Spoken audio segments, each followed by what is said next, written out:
Ladies and gentlemen, welcome in to another episode of Football Clowns Anonymous. We are back after screwing around over the holidays. We're not professionals. We just do this for fun, man. But we are back, and we were just talking off the air about how excited we are for some playoff football, some playoff implication matchups. Week in week 18. Playoffs, exactly. And as my co-host, let me bring in my co-host. I'm joined, of course, as always, by my co-host, Kurtis Pinkney. You're joining us from Buffalo, New York, home of the 2-seed Bills in the AFC, who will get a home playoff game once again. Very exciting for them. We have lots of excitement, and as Kurtis just said, we get to watch football for football now, and both of us can stop soon wallowing in our fantasy football misery because we both had some playoff blunders or some playoff sadness that we were going to probably have to get off our chest here at a certain point. Kurtis, you said to me basically that you stopped watching football almost exclusively for a week because you absolutely disgusted. No, I didn't watch any football. Week 17, I didn't watch any of it. Actually, that's a lie. I went over to my aunt's house to watch the Bills game, but that didn't really count because that wasn't a football game because Aaron Rodgers and the Jets are dog shit. So I think I can stand by my statement. I didn't watch any football. And tell us, sir, why? Because I got some snippets of it, but man, you got some shit to unload here, and I know I want to give you some room to do that. Yeah. In my big money league, my team's looking super sharp. I've got let me just I don't want to look at this, but we gotta pull it up. So I mean, I've got Jalen Hurts at the helm, and I think that should probably tell you the story of how my fantasy season ended. Yeah, not so good. Derrick Henry, Jonathan Taylor, dogs, you know what I'm saying? Jameson Williams doing his thing. Khalil Shakir let me down in a big way. That was pretty painful. The summary of the story, I lost by 8 points. T. Higgins did his thing. I rolled the dice and started Isaiah Likely last week and a 2-point per reception for tight ends, and he got himself a nice little touchdown. Trey McBride had a dud a couple weeks ago. That hurt. And, of course, the Philly defense. I lost to a dude with Jonathan Taylor putting up 44 points. I just needed 8 points from my dog Jalen, and obviously we don't wish injury on anybody or want to talk ill of somebody who got injured, but that was it's a tough pill to swallow. Man, to put up 100 and whatever I think it was like 160 points or something like that, and to lose by 8, tough. And to make things worse, I built this team for championship week, and lo and behold, my team is currently at a whopping 222 points. We'll just round it up to 223 because it's 0.96. For third place, congrats on third place. It's not what you want, but it hurts, bro. T. Higgins, 42 points. Trey McBride, first touchdown of the season, of course, 44 points. Philly defense, 21. Bo Nix, because I'm a dog and I know how to work the waiver wire, 26 points. Derrick Henry, 28 points. Jonathan Taylor, 30 points. Jameson Williams, if they don't pull him out at halftime, probably going to be 40 points because he's at 17 at the half. Like, I do this, bro. Like, that's the disgusting part. Like, I am nice at this shit. Like,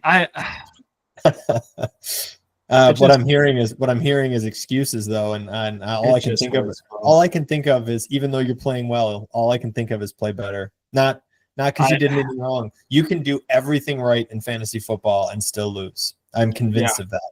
I have not been this salty or disgusted with football, fantasy football, in a really, really long time. I pretty much quit football for a week. And the only thing that brought me back is I took a look at the playoff picture, and there will not be a single bad matchup on paper wild card weekend. And I was like, you know what? I think I could get back in the saddle for this. I think you will be missing out on a very significant amount of must-watch TV if you run away from this.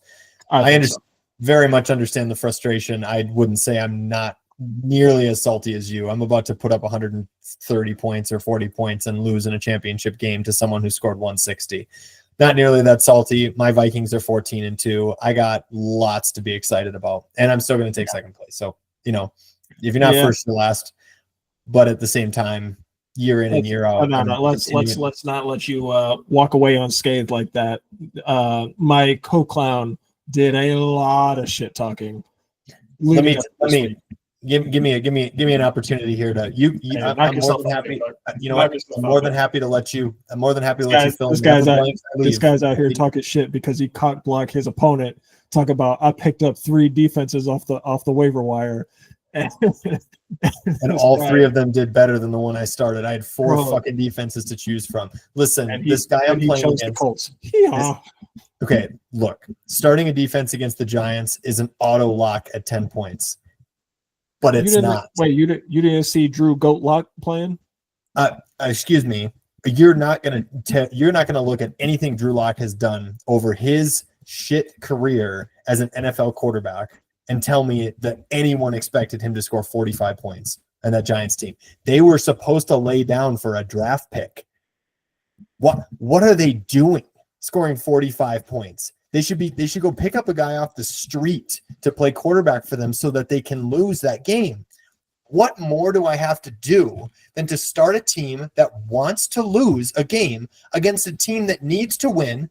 And the team that needs to lose has been dog shit. And I mean dog shit for the last several weeks. What else am I supposed to do? Now, I will answer that, and I will answer that question rather than making you answer it for me. I should have checked the weather in Chicago because it wasn't great. And the Bears are horseshit. I had the Seattle defense. That's the defense my opponent tried to pick up.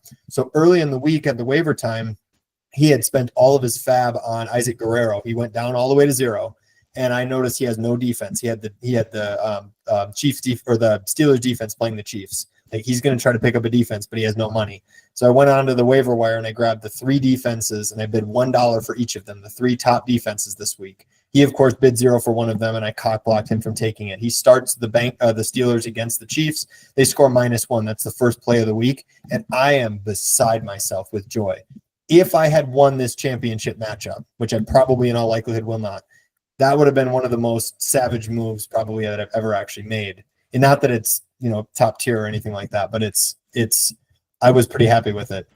But to Kurtis's point, I shit talked the league way too much as a result of that. And then I started a defense against the Giants, and I deserve the -4 burger that they gave me. And it's not looking good for me. I need like 50 points from 3 dudes, and Amon-Ra St. Brown is probably not going to play the second half. So I digress. You may fill in any blanks that I may have missed. Do better. That's the only piece of this puzzle that you left out, sir. You need to do better. Oh, I wholeheartedly agree with that. And honestly, I'm probably going to lose by 20 points. And that's, if I had started the right defense, would have won. You hate to see it. It is what it is. I hate to see it. I'm still going to enjoy the $100 Venmo that I get from you, though. That's still going to feel pretty good, to be honest with you. We don't talk about that. We don't talk about that. We are talking about that. But anyway, I'm glad that we have, we can put the fantasy football behind us now. We can enjoy this playoff football. That's the place that we want to, that's the place where we want to hang our hats here for the next month or so. And it is going to be absolutely glorious. We have some pretty awesome stuff in week 17 that we'll talk about, and then we'll get to some of these matchups in week 18 that are going to have some playoff implications, and just give a little bit of a take. So we have some items from week 17 that we want to get to in no particular order, but I'm going to let you have the first play here because your Eagles did not have Jalen Hurts, as you mentioned, and they still steamrolled the Cowboys, and Saquon Barkley is 101 or 107 yards away from 101 yards away from breaking Eric Dickerson's rushing record in a season in NFL history. So talk about Saquon Barkley. Him. That's moving on to the next topic. I'm just kidding. What more do you have to say? That boy is a dog. Like I don't know what else you got to say. I am kind of curious if the Eagles are going to decide to play him or the starters, period, week 18. Obviously, I was reading an article this morning. It sounds like the locker room is a little divided on how to approach this. Keep your eye on the prize, that being a Super Bowl, or let's get our boy that title, because this is one of the harder titles, or the more long-standing titles that the league has at the moment. This opportunity doesn't come around all that often. I mean, they kept him in the game late, even in the middle of that blowout. So I don't know, man. I know Sirianni is definitely a fiery, competitive type of coach. So I'm kind of curious if they're gonna. And of course, the beauty of this all is it would be against the fucking Giants. And how could you not, bro? How could you not? And I know, and that GM's got to be sitting in the stands for it. Got to be. Like the FU stamp. The FU stamp. Bro, it has to. It has to. They have to. Like Watch the Giants score 0 points in this game and make me feel even stupider for starting a defense against the Giants last week. Yeah. But almost certain. Yeah, it's been amazing. I feel like, and I'm not the coach, and I can't answer these kinds of things, but I just feel like you got to keep your eye on the prize a little bit and be smart and be cautious with it.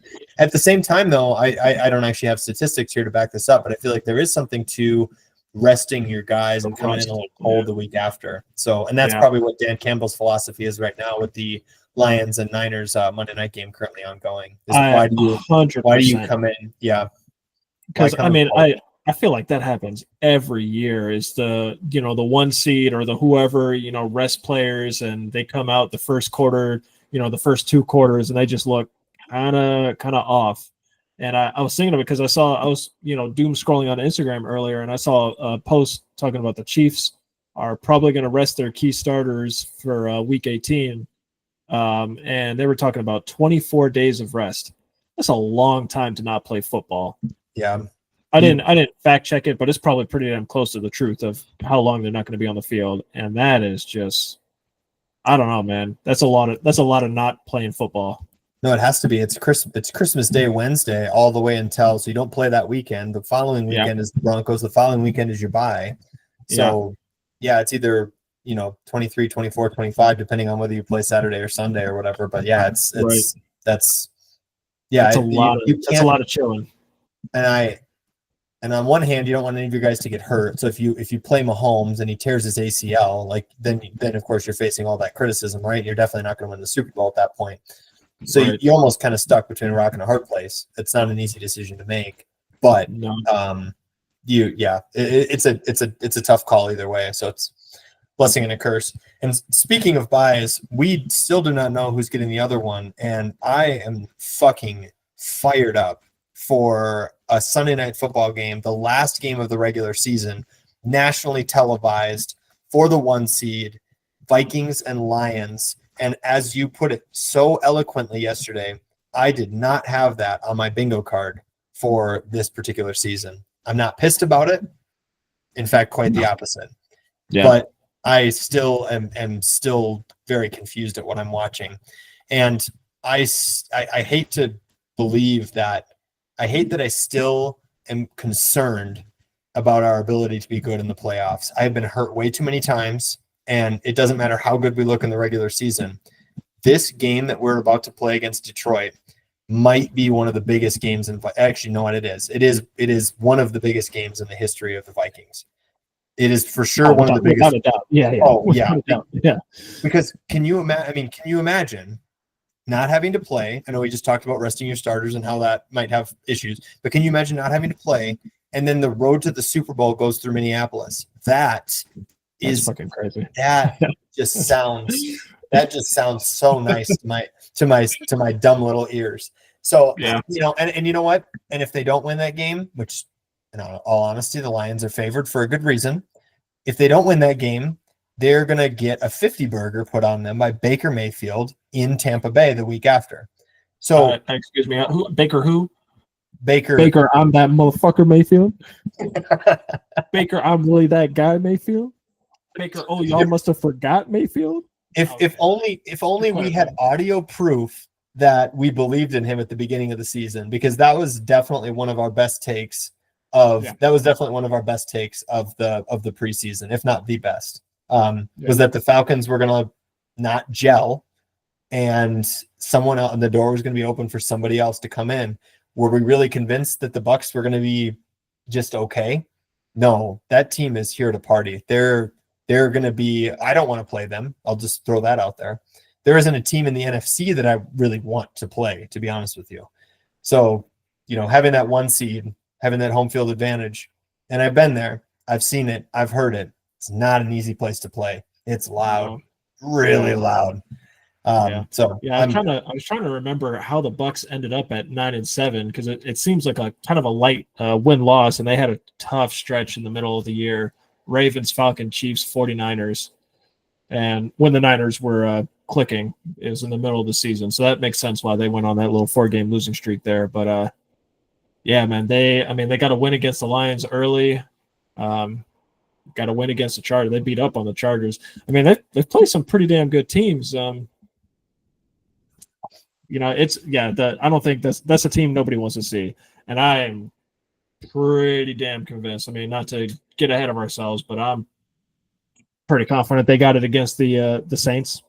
I would think so. That's a pretty safe bet, right? I think so. I mean, Spencer Rattler has not shown signs of life really. So for them, it's not in our show notes, but that Raiders Saints game probably. I don't know if I've ever wanted to avoid watching a game more than seeing that one on the schedule. Just why? Like, who's the Raiders quarterback right now? Oh gosh, it's not Minshew. Is it? No, who is it? Probably right O'Connell. Oh, it's Aiden O'Connell. Yeah. I couldn't think of his name. Yep. Yeah. So with Amir Abdullah at running back. Come on, dog. I'm not doing that against Spencer Rattler and the Saints. With no Kamara, I'm not doing that. That was a pretty bad game. The problem was I took the Saints as a teaser leg, which I should not have done. They were plus 1.5, and I'm like, home game up to 7.5. There's way too much failure in a game like that to trust anything coming out of either one of those teams. I should not have. But yeah, that was a horrible mistake. I would say that was a horrible mistake. But I did pair it with Bucks -2, which I should have just taken the Bucks at -8. Because why do I even want to waste my time trying to pair that with something? Give them another 6 points. Baker doesn't need it. Baker, I'm that motherfucker. Baker, I'm the dude that put up 48 points against Wren in a fantasy football championship game. Mm-hmm. Mayfield. Yeah, Baker's pretty much good for 303. Just go ahead and lock that in. Yep. We should bet that. That's a good SGP that we can do on all of his playoff games. 303. Especially Mike Evans can't be stopped. No. McMillan is apparently a revelation. Bucky Irving is apparently Christian McCaffrey. Who would have thought? like, why not? Like, if you got those kinds of weapons, what else do you need? Yeah, that's true. And another beatdown that we had too in the week 17 was the Chargers just laying the wood on the Patriots, and the Chargers finally. It's interesting because I've been kind of halfway following the Broncos as a result of living in Colorado for the last few years, and there's always this constant pointing of it's the head coach, no, it's the quarterback, no, it's the head coach, no, it's the quarterback. This has been happening for 8 or 9 years, and I was not convinced. It just seems like Justin Herbert is obviously that guy, and they're bringing in these new head coaches.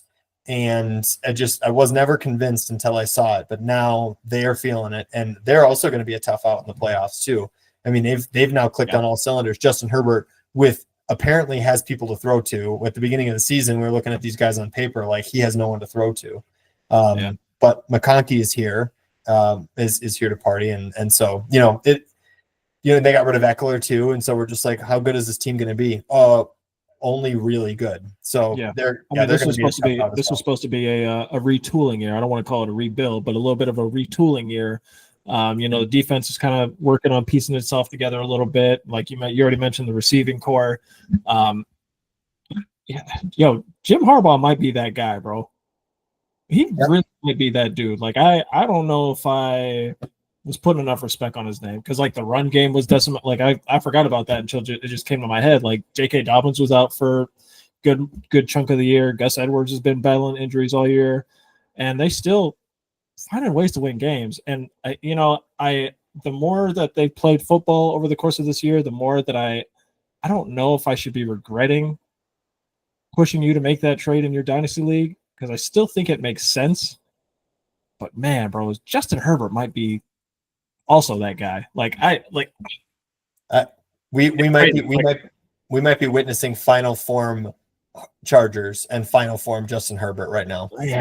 Yeah. And I think so. The Bengals and Steelers play week 18. I expect the Bengals to win that game because Joe Burrow's, if they had a winning record, probably the MVP. Could be.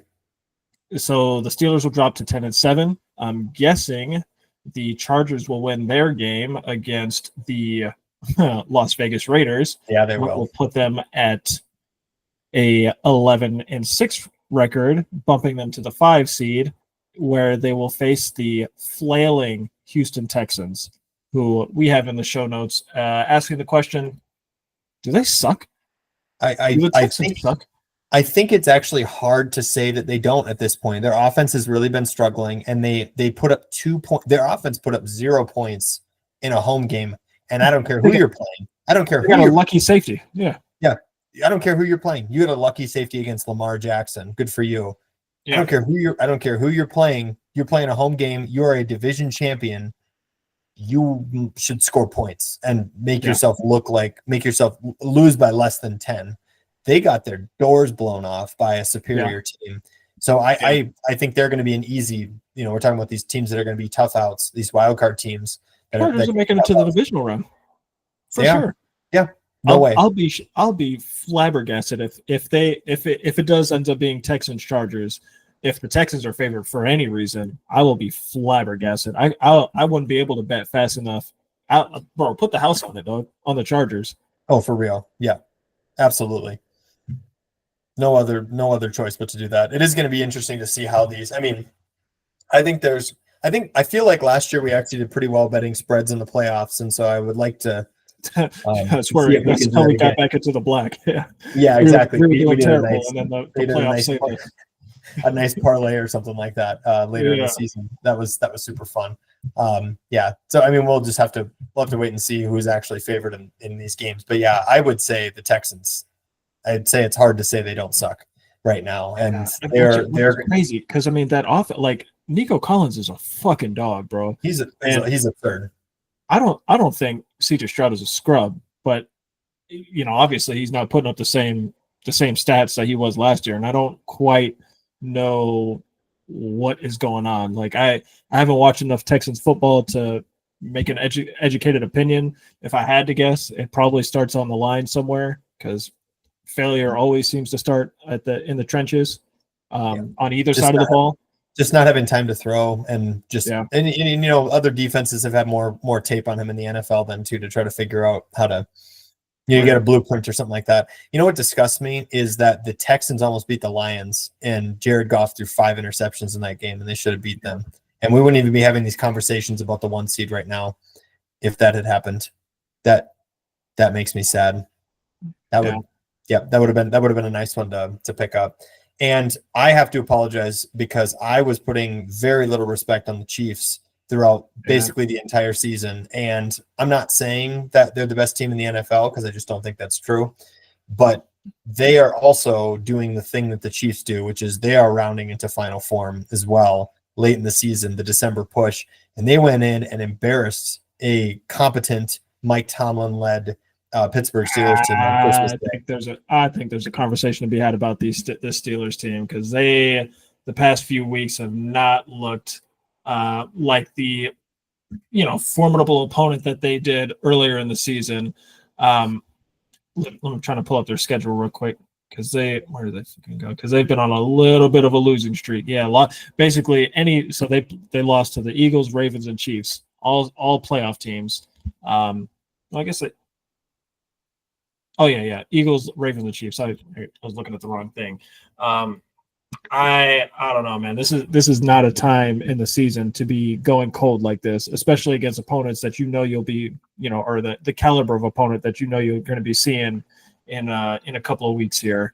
So I don't know, but I do agree that, and we called this shit earlier in the season, man. The Chiefs going to be doing this goofy ass, I'm just going to kind of bumble and stumble my way to the playoffs. And, once it gets cold outside, that's when we, reach our final form and, take care of business. I mean, it's crazy because it really does look like those old Patriot teams where, Tom Brady and crew, he's playing with the cashier from Wegmans and at receiver, and they kind of sort of make it work. And they get to the playoffs, and he and Gronk just go Super Saiyan and just clean up, and it's a tale as old as time, and it's go figure. It's Pat Mahomes and a tight end who's Hall of Fame bound, argument for best tight end in history type of thing. Absolutely. But in our defense, or I guess in my defense, now I'm roasting myself for not putting enough respect on the Chiefs throughout the course of the season. In my defense, they kind of weren't looking great. They were doing just enough. They were doing just enough to win every single game, which is exactly what they want to do because they can put themselves into final form now. They don't have to pour out their souls into any one of these games. And I mean, there are a couple of games where they definitely should have lost. Like they shouldn't have gotten they got a lucky field goal block against the Broncos as an example, right? Like a couple of these games you probably should lose. You maybe aren't deserving of the 1 seed. They should not be the 1 seed. There's no way. No. But at the same time, now the road to the Super Bowl goes through Kansas City, goes through Arrowhead, Patrick Mahomes at the helm, 3-time Super Bowl champion Patrick Mahomes. Look at the schedule and tell me, and actually this is a serious question, but I guess I'm making it sound like a rhetorical question. This is a serious question. Look at the schedule and tell me a team that goes into Arrowhead and can take them out. Because on one hand, you would say most of them, because the Chiefs have looked sus all year. But at the other hand, everything I just said, who's going to take them down at the end of the day? So this kind of leads nicely into our next point. I really hope the Bengals make it into the playoffs. I would love to see the Broncos lose, the Dolphins lose, and Joe Burrow put up like 506 and just slide the Bengals into the playoffs, just riding super hot at the 7 seed. That would put them against the Bills. And first of all, Bills Bengals must watch. Come on, dog. You can't tell me you wouldn't be salivating thinking about that game. You should get First of all, you got to get tickets. Stop. Get your ass to that game. First of all, must watch TV or must watch. Get your ass in the stadium. First of all, but if they do win that game, they have an automatic date with the Chiefs because they're they'd be the worst seed coming out. And that right there. So Bills Bengals to start it off, and then if the Bengals win that, Bengals Chiefs with Joe Burrow playing the way he's playing, Jamar Chase and T Higgins playing the way they're playing. And I don't know what Chase Brown's injury is, but I mean, if he's healthy, I mean, he's also Christian McCaffrey apparently. For some reason, I didn't like. I don't know what happened to make him Christian McCaffrey, but well, I mean, he's just a dog. Like I knew he showed some burst last year, his rookie season. When he was kind of taking over for Joe Mixon a little bit at the end there, but I don't think anybody expected this. He's been a revelation. Man, yeah, I would love to see that. So, getting back to your question, who do I think could take out the Chiefs? Bills, Ravens. If the Bengals make it, they could. And I'm going to throw the Chargers in there. Really? Okay. The way that they've been playing the past couple of weeks, I'm going to put a smidge of respect. I think that would be a fun upset call. I mean, they played the Chiefs tough. They lost when they played them earlier in the season, but I mean, they played them tough. They played them tough. The second, I mean, they lost, so they've lost both those games, but it's been a low-scoring, grinded out kind of affair, and it kind of feels like the Chargers have turned it on, these past couple of weeks, and I can't imagine this game against the Raiders they're going to cool off at all. I don't know. I mean, they're kind of rolling a little bit here, so I think that would be kind of a interesting upset call there. Yeah, it'd be interesting, but I'm going to have a really hard time betting. If the Chiefs are underdogs in any of those games, I'm going to have to smash the Chiefs on the spread because there's just no way that they should, and they probably won't be. But I remember that last year with them going into Baltimore. I'm just like, I'm not betting against the Chiefs until the Chiefs do something to prove me wrong. Yeah. And they haven't been doing that. So it'll be really interesting to see what happens. They could very well three-peat, but there are a lot of good teams in both. Really in both conferences, there are a lot of really good teams that, to your point, all these matchups are good on paper, and there's not just going to be like a team like last year. It was Miami that went up to Arrowhead and just got their ass handed to them. Granted, that was cold weather and all that fun stuff, but like that's just not going to happen again. Whoever the Texans play, they're going to dog walk the Texans. But other than that game, I think everything else should be pretty entertaining. Yeah, because if the Steelers drop down to 6 with the Ravens at the 3 spot, you got to have to watch that AFC North. Come on now. Oh, that'll be decided. That should be decided by a field goal, probably. Although the last one wasn't. Have to imagine. Yeah, Ravens kind of crushed them last time, but it's playoffs and it's Tomlin. Tomlin. You never know. You never know. All right, we're going to move on here to our favorite segment of the week. This is called the Clown of the Week, as per our name, Football Clowns Anonymous. So I'm going to let you. Nope, you know what? We were just talking about the playoff clinching scenarios. I'm going to go first. I don't think I necessarily have a great roast here necessarily, but I watched this chart. I watched this Bengals Broncos game. This is a must or not. It's not a must-win game, but it's a win and in situation for the Broncos. They haven't been to the playoffs since Peyton Manning won the Super Bowl in 2015. The fan base is feeling it. They think they found their guy. They tied the game. They were down they were down by 7 3 times to Joe Burrow on the road. They tied the game improbably. They had 3 or 4 drives where they could have gone down in the fourth quarter or overtime to try to take the lead or win the game. They kept punting. They did everything in their power to stay in that game and found a way somehow to not win it. And just you can't let these opportunities slip through your hands. I know that they've got a home game against the Chiefs, that the Chiefs are not going to be playing anybody. So realistically, they probably should make the playoffs still, realistically. But do we really feel that good about Carson Wentz coming in with the Chiefs in a game, in a division game, Mile High? I don't know. I'm just saying, now you've squandered your chance to clinch that spot and make yourself feel good about this. And I don't know. I'm not going to say I like the Chiefs in an upset, but you really got to sweat it out now. So I'm giving the Broncos the Clown of the Week for failing to cash in their opportunity and now having it come down to a winner take all type of situation here. Do or die type of situation, because Joe Burrow and Tua aren't losing their games. So right, Denver Broncos goofball. Yeah, it's hard not to agree with that. However, we didn't talk about the Broncos at all in our we touched on it a little bit. That would be an interesting playoff team too. Sean Payton with the rookie, and that rookie's a dog apparently. Who knew? Even though who are we to say got him by accident? He's playing like a dog. Yeah. That would be crazy. I did forget that Carson Wentz was the backup for the Chiefs, and it makes me want to bump up their point total a little bit. Especially, I'm looking. Vegas has the Broncos favored by 10. I don't know about that one. I don't know about that in a division game. It's still the Chiefs, dog. Like let's reel this shit in just a little bit. Like, but yeah, good call on Clown of the Week. You gotta wrap that up. You gotta clinch that. Take advantage. They weren't getting killed. They weren't getting killed the whole game. Like, you got to find a way. Go on. Yeah. Speaking of wrapping up and clinching, Giants Clown of the Week, bro. You got to wrap up the season and clinch that 1 seed or that first draft pick, bro. That's to have your season to have the first pick in the draft slip away from you because Drew Lock scored a total of 5 touchdowns is crazy. You traded away the best player on your team in Saquon Barkley to your division rival, only to watch him on the same day eclipse 2,000 rushing yards while you blew the first pick.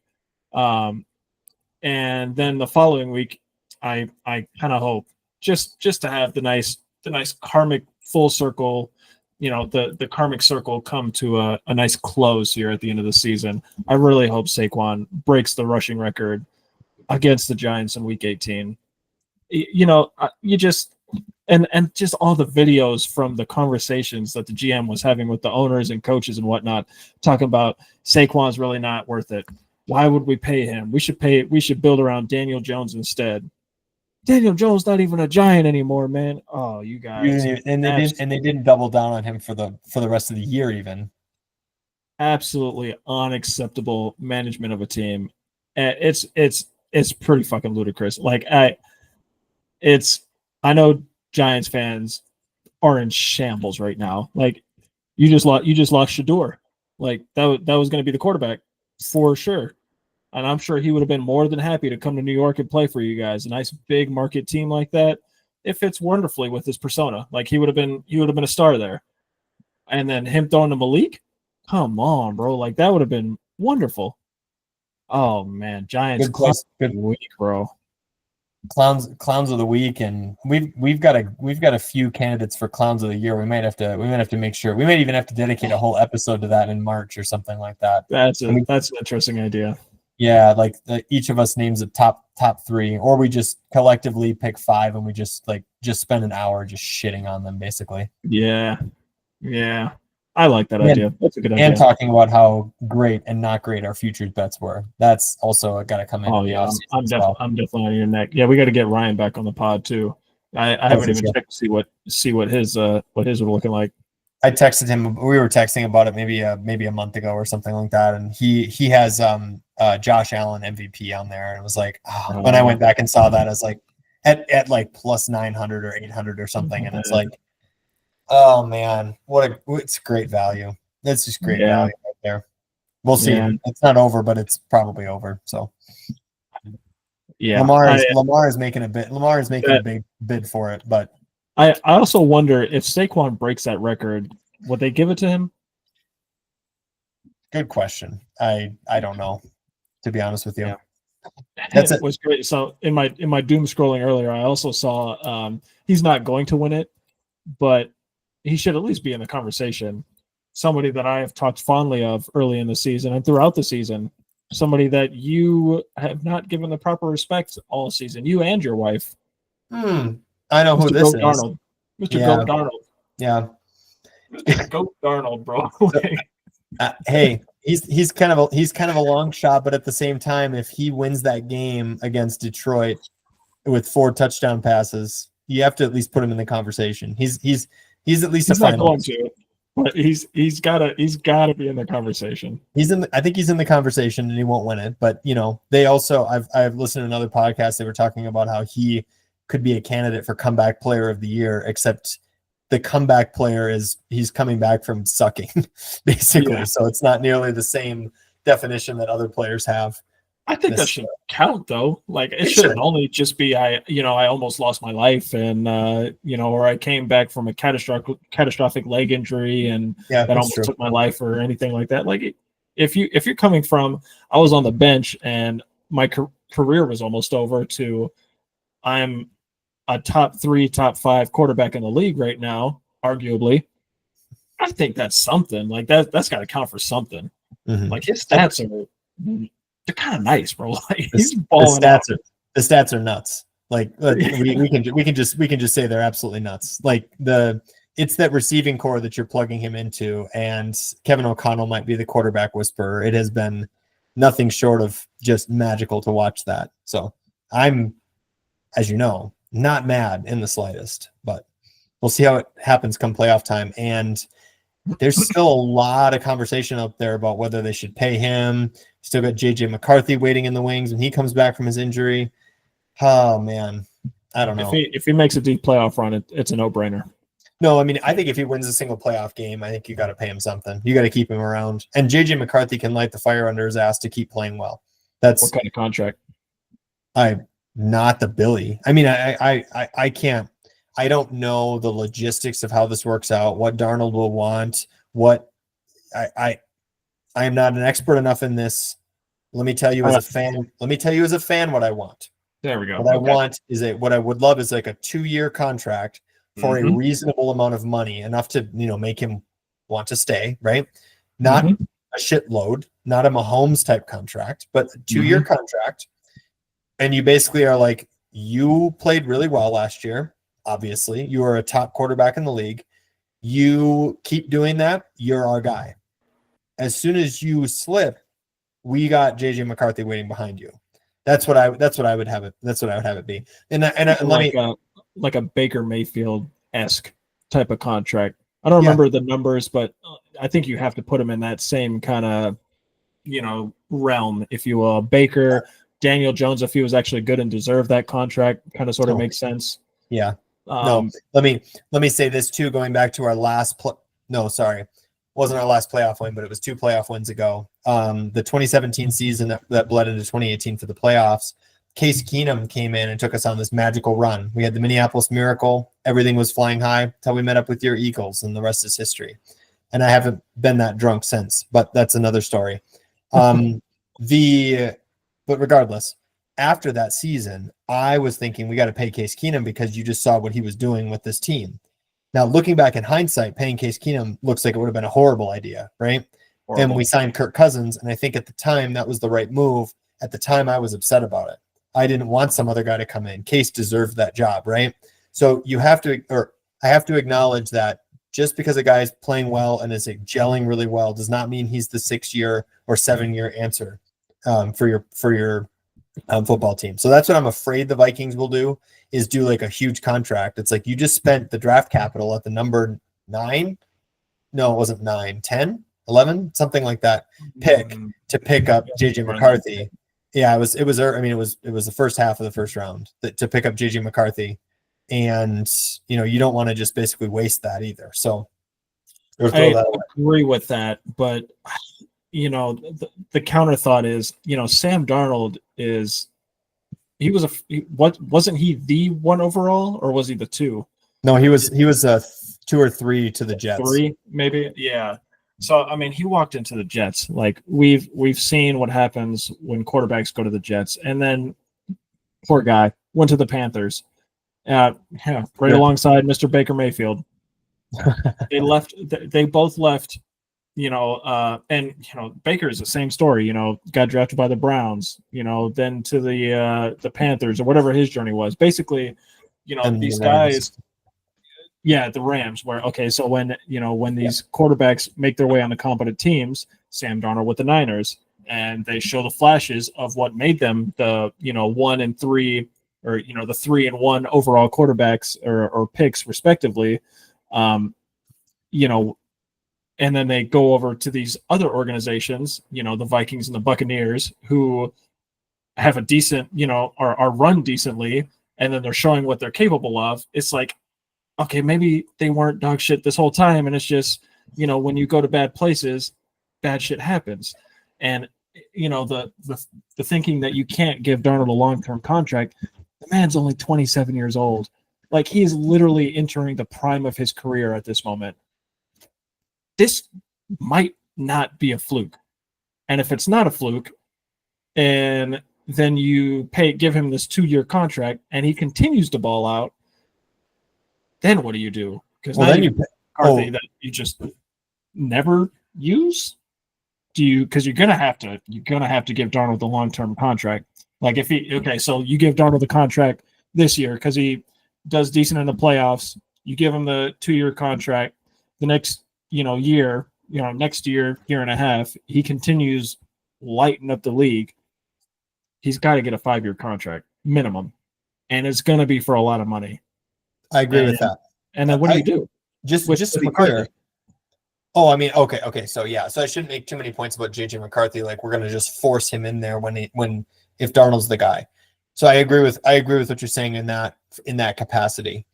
What I meant was, I just don't want this next contract that we would give him. If we win a playoff game, I don't want them to give him 6 years. That's all I'm trying to say, because that's fair. And that's all I'm trying to say. And they may have to. I don't actually know how the logistics of this work. Darnold may demand it. I don't know. You can't let it. If he wins a playoff game, if we go to the NFC Championship game, for example, you can't let him go. I mean, Same thing with Case Keenum, though. He did the same thing, and we let him go, and it was the right move at the time, even though it didn't feel like the right move. So I don't know. I guess that's just the thing that kind of floats around in the back of my head right now. So we'll have to see. But we're actually nice off-season conversation. It is a nice off-season conversation. But while we're on the Vikings, we have actually maybe we should save that one for last because that is undeniably the matchup of the week here. We have a couple of games here. I marked or a couple of games in week 18 that we should spend a little bit of time on here just to make sure we cover our bases. Although we've touched on a lot of them here already, and I only marked the ones with playoff implications. By the way, we made all of our picks for this week. This is a really scary week to bet football because you have to question certain teams' motivations. We were just talking about this ahead of time. It's like there's certain teams here where it's like you're not really playing for anything. I mean, I know you're not going to necessarily bench your starters like the Chiefs will. They got the 1 seed wrapped up. They literally have nothing to play for. But like, here's an example: the Green Bay Packers, right? Maybe their seed is. I don't think their seed is really impacted. They could lose the 6 seed and go to the 7 seed maybe. But like, what are they going to play for? So then you have to wonder, like, how much are they going to put up a fight against the Bears, for example? That's just an example. But so it makes it really hard when you're questioning the motivation kind of going into it. So one game, it looks like I think the Rams have wrapped up the NFC West. You can correct me if I'm wrong on that, but I think they did. So I had that game marked again. Yeah, they definitely did. So they had the game marked against the Seattle Seahawks, but that actually now looks like absolutely useless game. So maybe we don't need to talk about that one. But one game we should definitely touch on is actually this one, the win and in game for the Denver Broncos and how they screwed up their week against the Cincinnati Bengals the week before or this past week. And now they've got to win and in, but they're not going to have to play anybody. The question is, do they come out? I guess my question is, do they come out and win this game by 30, or do they kind of limp into the playoffs? Do they have an upset brewing with, like I said, Carson Wentz at quarterback in the place of Patrick Mahomes? I don't know that I feel as great about that for the Broncos as I want to. It just feels like a little bit of a letdown, even though it shouldn't feel like a letdown. Yeah, I mean, as soon as you reminded me earlier that Wentz was at the helm for the Chiefs, or will be for week 18 anyway. Oh man, it really does. Like my spider senses started tingling as soon as you said that in terms of an upset. And I don't have any good reason why, because I mean I don't have any sense of like the receivers they'll be starting. What's the tight end situation look like? Like if they have Noah Gray starting at tight end, I mean that boy's kind of a dog. Like the big money league that we have is a keeper league. And I guess I shouldn't say this out loud because my wife's in the room, but I'm going to pick up Noah Gray and ponder on him as a keeper. Because if the Chiefs win this third Super Bowl, I'm going to go ahead and put a bet in that Travis Kelce is going to retire, which obviously leaves a pretty big hole to fill in terms of targets. And Noah Gray has definitely shown some flashes. So, I mean, if he gets an opportunity to go out here and get a air quotes full workload, and then sprinkle in a couple of big plays by Xavier Worthy, here and there.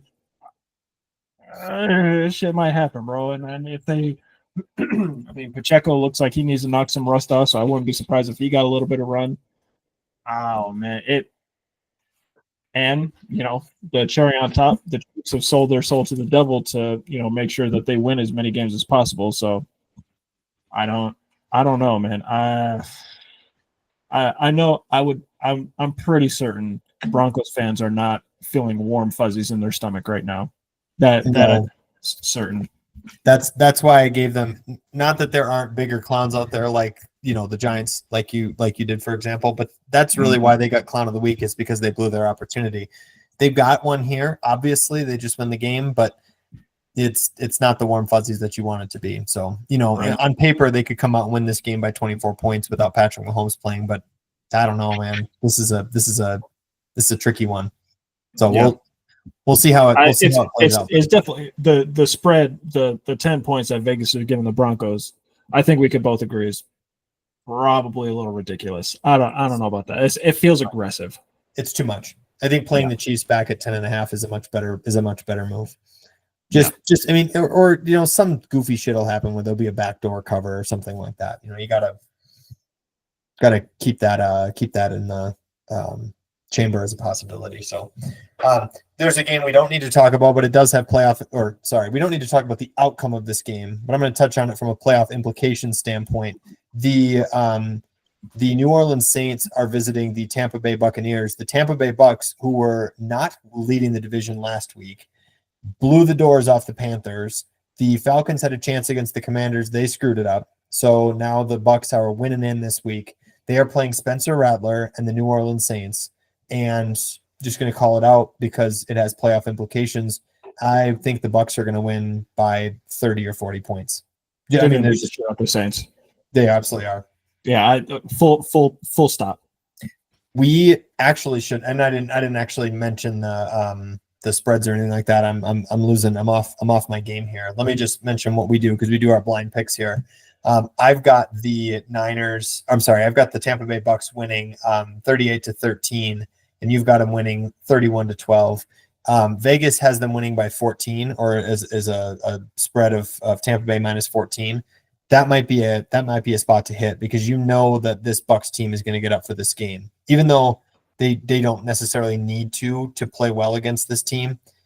They, after what they did to the Panthers, they are going to obliterate the Saints team, and we should probably lay the points with the Bucks because they win the division so they're not going to take their foot off the gas. No, it's a win and end situation. So there's no doubt in my mind that they come out swinging for the fences from the word go. And I believe you're going to need to fact check me on this, but I believe Mike Evans is, probably playing for some contractual incentives. I don't know where he stands in terms of, consecutive 1,000 yards receiving. I don't know if he's hit that mark yet, but if he hasn't hit 1,000 yards yet, I would bet every dollar I have that they will be working to make sure he gets that. Let's see. He is currently at 915 yards. Wheels up for Mike Evans. It's shellacking is in store for the who are they? The New Orleans Saints right now, for sure. Absolutely. No, I actually like that play. So we were talking about how difficult this is for to bet some of these teams, but I think this is one where we've got to definitely consider taking something here. Yeah, 100%. And you have a couple other games that you have highlighted here as well. You want to introduce or you want to pick one actually to introduce? Yeah, I'm looking at this Bengals Steelers game. We mentioned it for a couple of weeks now. AFC North football is pretty much must-watch TV at this point. I mean, last time these two teams met, it was must-watch TV. Now the Bengals are playing for their lives. The Steelers are playing to gain some momentum heading into the playoffs. I do think the Bengals will win. So let's bring it in. So Vegas has the Steelers favored by 2.5, over under 48 points. We both have the Bengals at 27 points. You have it a little bit closer at 27-24. I've got the Bengals winning 27-17. I think plain and simple, we touched on it earlier, but I just think that the Bengals are just too hot right now. Like there's, in my mind, no way that they lose this game. Not the way that, the core three on offense are playing, Jamar, T and Joe Burrow. I really just want the Bengals. I'm the football fan of me is willing them into the playoffs. We need the Dolphins to lose to the Jets. Just really quick, he gets all excited for Joe Burrow in the playoffs, and then he realizes that he needs Aaron Rodgers to be competent for that to happen. Oh darn. In fairness, that game is in New York. I don't know what the forecast is like, but Dolphins in cold weather. Yeah. And Aaron Rodgers in cold weather. Let's take a look. Has he played in any cold weather place before? Could you remind me? Oh yeah, that's right. He knows what he's doing in cold weather. So yeah, I'm trying to pull up the forecast for Sunday. What's going on? What do we got going on? If you need that, if you want that bet to hit, you better hope that the high is 20. 35. Yeah, it's probably may not be cold enough, but no, I don't think so. No. Well, it still adds an extra layer of complexity. All of these soft Miami people. In fairness, though, too, it's also just Tua, because you got to. I mean, he played college ball in Alabama. He's from Hawaii, and he's never really played a lot of football in cold weather, and his stats in cold weather. He also didn't play this past weekend, coming off a hip injury. I didn't realize that until I was looking, because I didn't watch any football, and I didn't even realize he was hurt. So I don't know what is going on there. I don't know if that's a long-term thing. If they just set him for the week, is he going to be available? I don't know, man. Kind of need it. It's a win and in situation. I've got to be. I have to believe that if there's any chance, it's a win, and I need some help from the Broncos type of situation. Sorry, I said that wrong. They need the game. That's what I meant to say. So I have to believe that if the injury is not like an actual, like, you can't go out there and play, he's going to play through it probably. So that's also, I would have to imagine. I don't think there's any way that they wouldn't do that. Quick sidebar. I've been keeping an eye on the box score for this game. I need you to know that you should continue to be sick that you didn't start a proper defense. I also didn't make sure to publicly shame you for starting motherfucking Jawan Jennings over Jalen McMillan. I would be a champion right now if I had started the right players. Yeah. Seahawks defense, which has been elite this back half of the season against a floundering Chicago Bears offense. Can we? You want to talk about floundering teams? The New York Giants. I don't need to say more. We don't believe in the Colts.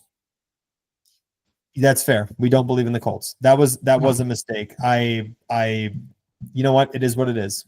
It just, at this point, it is what it is. I just wanted to bring that back to your attention. No, I've been watching because Amon-Ra St. Brown is that motherfucker, and I saw that he scored again. And to be honest with you, I wanted to bring it up, but it makes me kind of sick. So yeah, Brock Purdy's out here doing this thing as he does, and I probably should feel sick, to be honest with you. I'm going to lose. Let's see. I'm down by 32 points right now. What's crazy is you're probably going to lose by 15 points.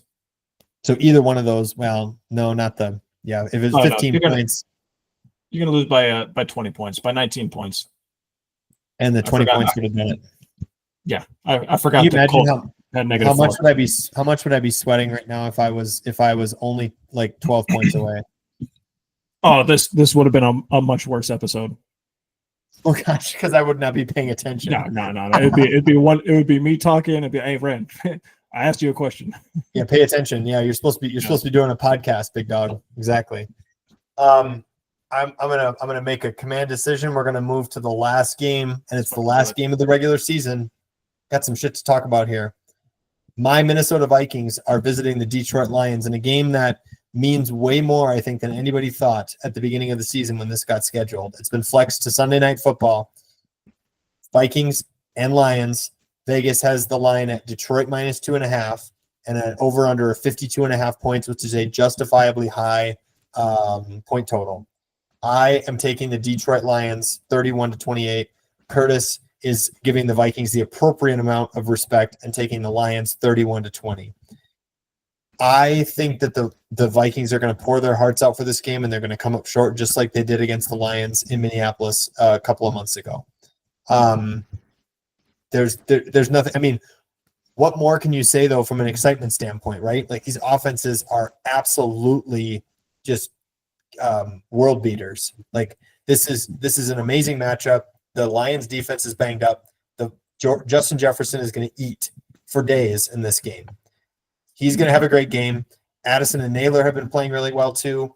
So I'm excited to see that as well. Amon-Ra St. Brown and Jared Goff. What more can you say about them? What more do you need to say about them?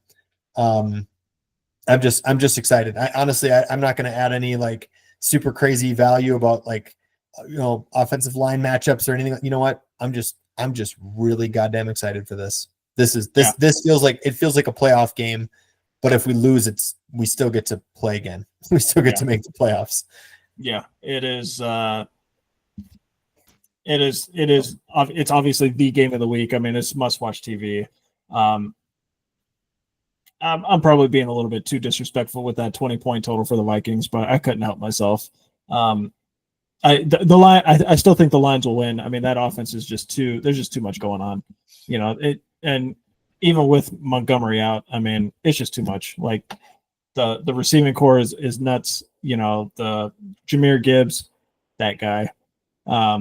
Jared Goff is that guy. I kind of, now that I'm pondering on it, kind of surprised he's not being considered for the MVP a little bit, but I don't know what his stats are. I mean, yeah, he's got 4,000 yards, 33 touchdowns. I mean, it's not horrible. I mean, because it's not, it's not Josh Allen and Jared and what's his name? Lamar Jackson. But yeah, it's going to be a fucking great game. I texted you this earlier, but very much wish we were still in the same state because we would be watching this one together. Because we'd be putting the boys on your reactions. We'd be putting our sons in the same house, putting them to sleep a little early, and just yes, sir. I don't know. I want to watch there's not been a football game this season yet because of having a child that I've watched every play of, and this one's not going to be any different. But I really wish it was. This is a game. We should really consider getting a babysitter because I just want to get some because here's the reason because it's only for the first hour that he's still awake in Mountain Time, so it's a long time. What are the hearts doing for an hour? You're right. It's gonna be pretty disgusting. I'm gonna have to have it on my phone and here, take this toy, take that toy while I'm watching every single play. Do what you got to do. Sometimes there comes times when a parent is parenting and most of the time you're at 100%. Other times, fuck these damn kids. I got things to do, bro. Like go play over there in the corner, dog. Like we got priorities in life and sometimes you're not the top one. I don't know what to tell you, big dog. Yep. That's kind of how we have to do it. Sometimes they are, sometimes they aren't. It's just how it goes. You ain't got to explain something to me. I hear you, man. Yep. This game might have to be a priority. We'll have to wait and see. So anyway, with that in mind, we will not be watching this game.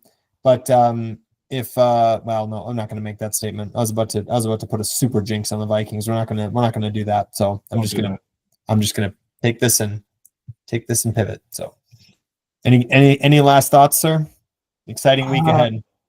Yeah, I mean, I'm pleasantly surprised by how close this Lions-Niners game is. I think I might have to go turn it on for the fourth. I'm kind of surprised that the Lions still have their starters in, but it's certainly making things interesting.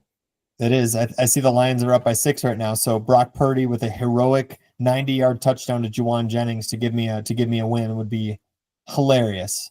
Yeah, it's not going to happen, but no, we can dream. It'd be fun. We can dream. So. All right. Thanks as always for listening. We didn't plug the email this week, but we're going to do it right now. Email us at footballclownsanonymous@gmail.com. You can take a look at our pick spreadsheet, and we're going to be elite in the playoffs again because we were last year. There's just some really dumb lines out there during the playoffs, and we're going to definitely be taking advantage of that. So you don't want to miss out. The Chiefs. We're like the Chiefs of betting. We just kind of meander throughout the regular season. We just coast until the playoffs. Hey, bro, winter time, bro. That's when we shine. It's exactly right. I absolutely love it.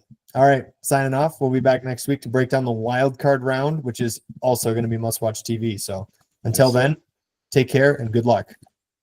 All righty.